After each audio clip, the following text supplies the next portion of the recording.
My parents treated me as an extra and met a harsh reality. I, 23M, grew up knowing I was the extra kid. Not officially, of course. My parents never said it out loud. But when your younger brother gets a car at 16 and you get a handshake and a be patient, you start connecting dots. My brother Jake was the golden child. Straight A's, varsity athlete, charming, the kind of guy people instantly like. I wasn't a screw-up or anything. I worked, stayed out of trouble. But next to him, I might as well have been invisible.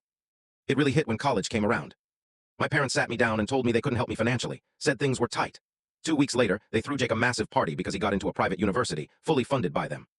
I remember standing in the kitchen, listening to them brag about the tuition they'd already paid up front, and something in me just shut off. So I left. No dramatic fight, no yelling. I just packed my stuff, told them I'd figure things out on my own, and moved 3 states away. For a while, it sucked. I worked crappy jobs, lived in a tiny apartment with a roommate who never did dishes, and ate more ramen than I'd like to admit. But slowly, things started changing. I got into tech, not through college, couldn't afford it, but through online courses and a lot of late nights.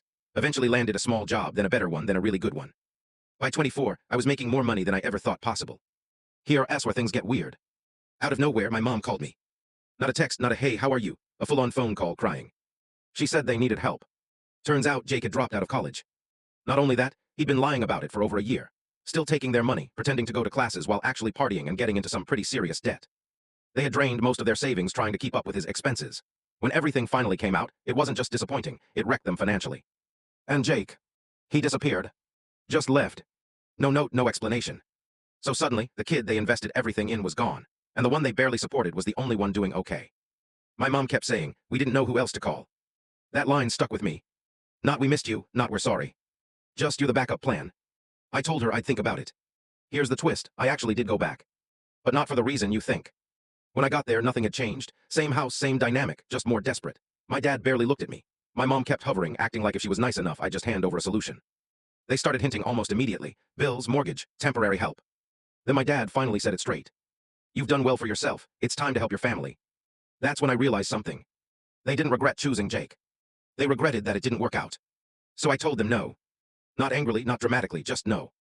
I offered to help them budget, find ways to recover, even pointed them toward resources and options they hadn't considered. But I made it clear, I wasn't their bailout. My mom cried again. My dad called me selfish. And then came the final twist. As I was leaving, my mom said, if Jake came back, we'd still help him. He just needs another chance. That told me everything I needed to know. I wasn't the child they believed in. I was just the one who didn't fail. So I left again. Only this time, I didn't feel like the extra kid. I felt like the one who finally chose himself.